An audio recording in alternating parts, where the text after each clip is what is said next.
Okay, so get this. Today, we are diving into something that'll really make you think twice about what you're eating. Yeah, buckle up.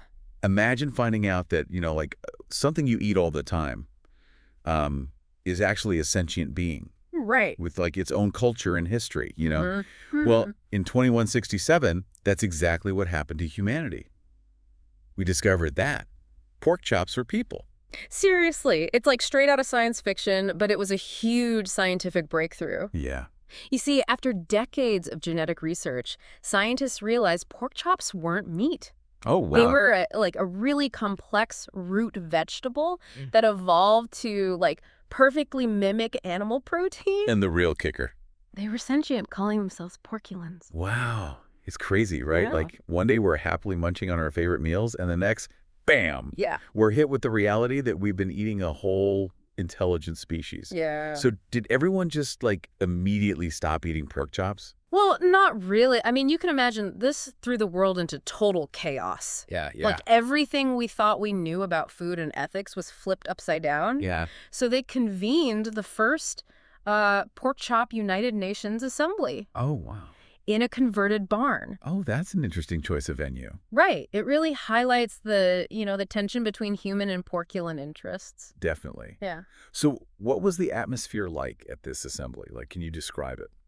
Well, the initial reactions were a mixed bag, really. Yeah. Lots of confusion, lots of fear.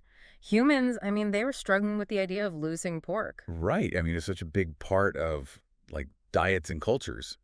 Exactly. Economies, culinary traditions, the whole nine yards. Yeah. And then, of course, you had the porculans. Right. After generations of unknowingly being eaten, Oh, man. they were demanding recognition and autonomy. Rightfully so. So, yeah, it was tense. Yeah, I bet those negotiations were pretty intense. Were there any, like, key figures, like, who emerged during this whole thing? Absolutely. Yeah. On the porculan side, Yeah. there was this very vocal leader, Sir Tuskworth. Okay. He demanded reparations. Okay. For his people, land sovereignty, government representation, the works. Wow, he went all in. He did. And of course, a lot of the human delegates, Yeah. they really struggled with the idea. Yeah, I can imagine that. Sharing power was something they'd considered food. Yeah. So on one hand, you've got humans grappling with this huge ethical dilemma. Right. And on the other, the porculans demanding justice after, like, centuries of exploitation. Yeah. So how did they even start to bridge that gap? It seems impossible. Well, it was the porculans who held the key to moving forward. They revealed this centuries-old manuscript. Oh, wow. A hidden history. It was their historical record, and it revealed something really surprising about their relationship with humanity. Okay, so what did it say? What did this manuscript reveal? Okay, so according to this manuscript, the porculans, they saw themselves as guardians of flavor, Interesting. offering themselves as nourishment to other beings. But their humans completely misinterpreted it. Wow. They called it the Great Misunderstanding. So they actually wanted to be eaten. Well, more like offering themselves as a source of nourishment, but yeah, humans missed the mark. Wow. That's a lot to process. Yeah. So how did humans react to that? I mean, to this whole revelation? It was a turning point. Suddenly, humans started to see porculans differently. Right. Not as food, but as individuals. Yeah. With their own rich history and culture. Yeah. And the idea of continuing to eat them Yeah. became unthinkable to many. Wow. So, like, a total shift in perspective. Yeah. So then did humans just completely stop eating porculans? Yes, they did. Wow. Which was huge. Yeah. Monumental decision with massive ramifications, actually. Yeah, I can imagine. But that's the story for part 2 of our deep dive. Okay, I'm hooked. Yeah. We'll have to wait for the next part to hear about that. Exactly. So humans had this massive change of heart, right? Ugh. They realized they'd been eating a whole sentient species. What happened next? Did everyone just go vegetarian overnight? Well, it wasn't that easy. Remember, pork was everywhere. A global staple. Right, right. I mean, entire industries, culinary traditions, even like whole cultural practices all revolved around pork. Yeah, so, like, how did everyone adapt to such a drastic change, I mean? You know what they say? Necessity is the mother of invention. Yeah. So they did this massive agricultural restructuring. Okay. Farms that used to, raise porculans. Yeah. They repurposed them Oh. to grow plant-based alternatives, ones that would, like, mimic the taste and texture of pork. Plant-based pork. Huh. Were people happy with that? I mean, could it really compare? Surprisingly, yeah. Chefs and food scientists, they really got to work to create these delicious, really convincing alternatives.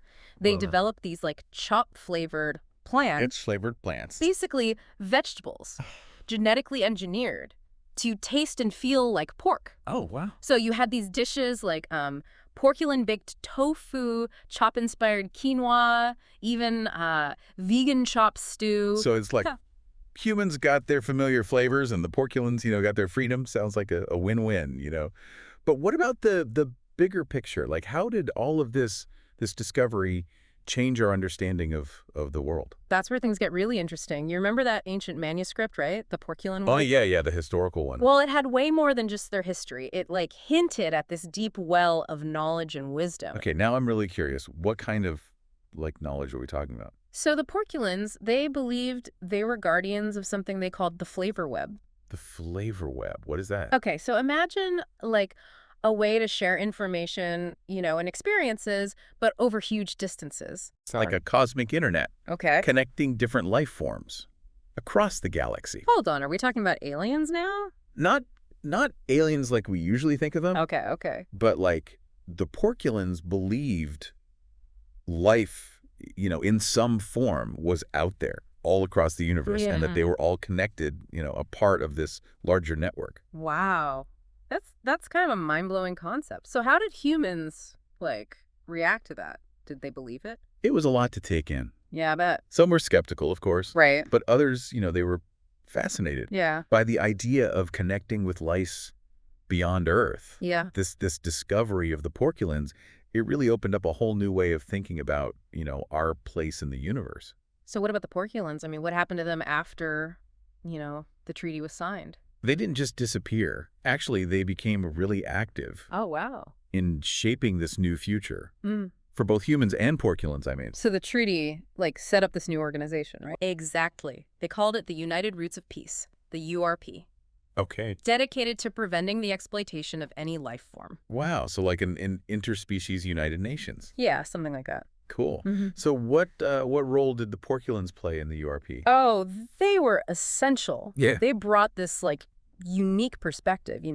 advocating for a more holistic and sustainable way to, interact with the planet and everyone on it. Yeah. I mean, they had seen firsthand what happens when things go wrong. Exactly. And their insights, they made a real difference. Yeah. Like what kind of difference? Their wisdom, and their understanding of that flavor web thing, it led to some amazing advancements. Oh, wow. They helped humans develop new technologies Okay. that harness nature's power, but in a beneficial and sustainable way. So like what kind of technologies? Well, for example, they helped create energy sources Oh.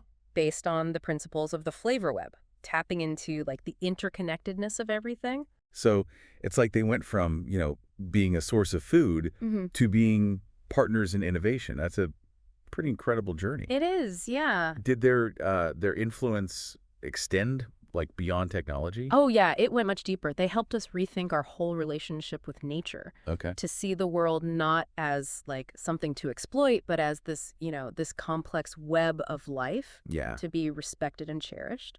It sounds like discovering the Porculans wasn't just about food, Mm. It was about this huge shift in human consciousness. Exactly. They made us question everything, expanded our understanding of life itself.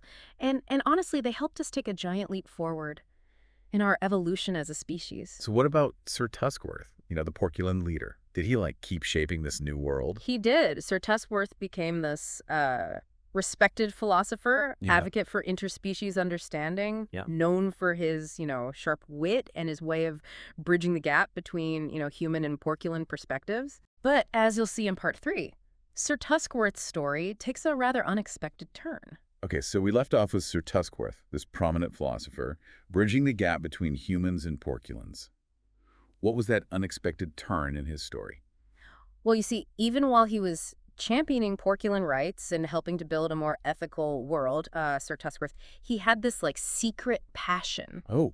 What was that? He was a foodie. A foodie? Yeah, a foodie. And get this, he developed a real fondness for those plant-based, chop-flavored alternatives that humans created. No way. Mm. Seriously. The Porculan, who fought so hard for his people's freedom, ended up loving the taste of, like, fake pork chops. He did. Ah. He really did. Sir Tusquar's, he saw those plant-based alternatives not as like a reminder of, past exploitation, but as a symbol of human ingenuity and compassion. Huh. Like they represented a way for humans to still enjoy familiar flavors without, causing harm to any sentient beings. That's a really interesting way to look at it.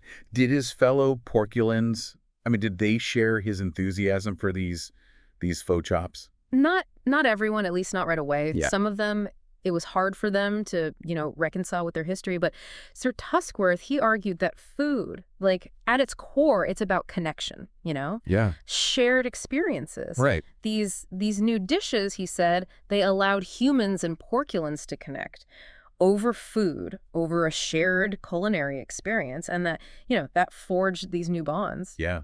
It sounds like Sir Tusquarth, even in his own way, he continued to be this bridge between the two species. He did, yeah. So, with humans and Porculans, living together peacefully, sharing meals even, what was the lasting impact of this discovery? The discovery of Porculan sentience, it had ripple effects across all of human society. It wasn't just about, changing what we ate. It was about, fundamentally rethinking our relationship with nature, with the world around us. So it was a wake-up call for humanity to confront its assumptions and biases. Exactly. It showed us the importance of questioning, what we think we know, recognizing the value in all forms of life, and understanding that we're all interconnected. Okay, so we've talked about their culture, their history, even their love of good food. Yeah. But what about those Porculan elders, the ones who, formed that living library? Did they play a role in this new world? They did, yeah. The Porculan elders, with their, deep connection to the flavor web, Right. they became these, guides, mentors. Oh, wow. Sharing their wisdom and insights with humans. That's amazing. Yeah. Imagine having access to that kind of knowledge and perspective. Mhm. Did they have specific, teachings or philosophies that they shared with humans? They did. One of their key teachings was this idea of flavor as experience. Flavor's experience. They believed that, true flavor wasn't just about taste. Right. It was about experiencing the world with all your senses, appreciating the richness and diversity of life, acknowledging the interconnectedness of everything. They encouraged humans to slow down, Yeah. savor the moment, appreciate the simple things, connect with the natural world on a deeper level. So it's about expanding our definition of flavor, moving beyond just food and drinks to a more holistic way of being, in the world. Exactly. And it resonated with a lot of people, humans who were searching for meaning, connection, especially in a world that had been so shaken by, discovering the Porculans. It's pretty amazing how, a simple pork chop Yeah. led to these huge changes, not just in what we eat, but in how we understand our place in the universe. It is, isn't it? Yeah. The Porculan story, I think it reminds us that even the most ordinary things can hold extraordinary secrets. Right. And that the world is full of wonders, if we just open our eyes to them. So what does it all mean? What can we take away from this deep dive into the world of sentient pork chops? I think the biggest takeaway is humility, Yeah. The Porculans, they challenged our assumptions, showed us the limits of our knowledge, and they helped us see the world in a new light. Their story reminds us to be open to new possibilities, to question our beliefs, and to, just admit that we still have so much to learn. Well said. It's a reminder to, never underestimate nature, the importance of empathy, and the potential for connection, even in the most unexpected places. And who knows, maybe there are other, surprises out there waiting for us, other beings we haven't met yet, other worlds yet to be explored. The universe is vast and full of mysteries, and that, I think, is something to celebrate. Absolutely. So the next time you're, sitting down for a meal, take a moment to think about the interconnectedness of all things. You never know what hidden depths might be out there, the world around you, just waiting to be discovered.